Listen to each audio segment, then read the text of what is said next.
board game classroom. History games are always on my radar. They pique my interest because I'm mainly a history teacher. Now, in my school, I teach a wide variety of subjects, but history is a subject that I spent the most time learning and one that I enjoy teaching. Now, specifically, if the game is U.S. history related, I get really excited. So I'm going to begin a series on U.S. history type games. I've already covered Memoir 44 in the past, but I'm going to go back in time and take a look at another history game. I was really excited when I first came across it a few years ago, and I wanted to use it in my classroom. So let's take a look at this game. I'll tell you what I think. So the game is a spin off the Catan series. This is the history series, Settlers of America, Trails to Rails. I'll tell you what I think about this game and if it's worth doing in the classroom or not. So take a look at Catan History's Settlers of America. Alright, so with this game, the idea is westward expansion. Our goal is to, throughout in a period, 100-year period, as the United States grew west with the Louisiana Purchase and the trails and eventually the rail lines that were built, the United States expanded as land was being occupied and people were moving west looking for new land, or the gold rush in California, which happened. So this game is kind of a condensed version of a 100-year period or more of the westward expansion of the United States and the closing of the frontier. And you'll really see as the game progresses, as stuff out east fills up, you're forced to move west and you're forced to keep expanding west. And if you don't, you're not going to win this game. So it's really important that you're always looking west when you play this game. Now this game comes with lots of stuff. It comes with some player cards. It comes with the traditional resource type cards. I didn't organize them. They're just right here. All the different resource cards. There's ore, there's coal, and there's timber, and there's wheat, and cattle. There are also other cards that you can use in this game to help you advance in your progress. There is the money tokens and then the tokens for placement as westward expansion. You can see the question mark. So these will be as you grow west, tokens would show up over there. And there's a whole lot of wooden pieces. It's an amazing amount of wooden pieces in this game. It's crazy. They all represent different things. And because this is a Catan game, there is the robber who starts out here in the desert and will make the robber's way across doing different things as they happen in the game. The game, you also have each station, and really what you want to be able to do as the game progresses is you're going to build trails and rails, and you want to deliver goods, and you need to deliver all of your goods, which are going to be right there in the circles, to win the game.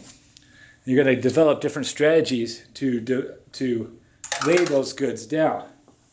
So, like a normal game of Catan, you're going to begin with the production, you're going to produce things, you're going to roll dice and see what happens. One of the fun things about this is there's a little bit of a math tie-in because the numbers kind of give you a clue on how common it is to roll a number as you're playing out where you're going to be. Your action phase, you're going to trade, you're going to play development cards, you're going to build and buy. You might be buying, see if I can find one in here. I can't find one. You might be taking one of these wagon guys and moving them and eventually turning that wagon person into a city eventually, and then you're going to want to eventually start building rails to deliver goods to, say, a different colored city and deliver a good. And once that good is there, say orange delivered that good. Once orange delivers that good, that's the only good that could be ever placed there. And that gets orange one step closer to winning this game. Now, you're also going to be doing other things. You are going to move trains to help deliver those goods. So I said you build a rail. Well, to deliver the good, you also have a train on that rail. And depending on, I have one in my hand actually, depending on the color of the track would depend on if it's going to cost you money to move that train.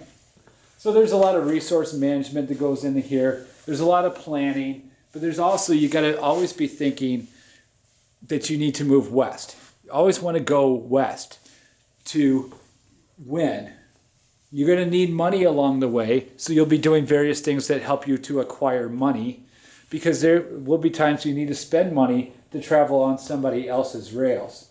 And that's Settlers of America. Now, I was really excited to get it. The Catan games are pretty popular in the classroom. Kids like them. They're a lot of fun to play. So when this one, I thought, yeah, let's do this. We'll do this in U.S. history. It'll be a slam dunk. And for sure, the students enjoyed it. But I had to work really hard to kind of use the theme in combination with the lessons about westward expansion. I had to work really hard on that. Plus, it's hard to determine when is the best time to use it in the theme with American history. What time period are you going to try to cover it in? Because you start off kind of primitive, and then you all of a sudden have trains coming into the picture. So it felt a little bit disjointed for me. And while the students really enjoyed it, honestly they did, they had a great time playing it, the theme didn't quite work as well as I hoped with the classes. It was not everything I hoped for. The game's fine. It's okay to play. But when I was really looking for a game that really had a theme that I could connect to lessons about westward expansion, this fell flat. It worked for playing it, but not really for the connection of the lessons involving westward expansion. So I will look towards other games that will help me tie the theme into the lesson a little bit better, because I had to really work it, and I felt like I was forcing the theme down, and it just wasn't making the connection I was hoping for. So Settlers of America, it's fun to play, but not the theme. The theme just isn't strong enough to really carry on with what we're discussing in U.S. history class. So thank you for watching another edition of the Board Game Classroom. Have a great day gaming.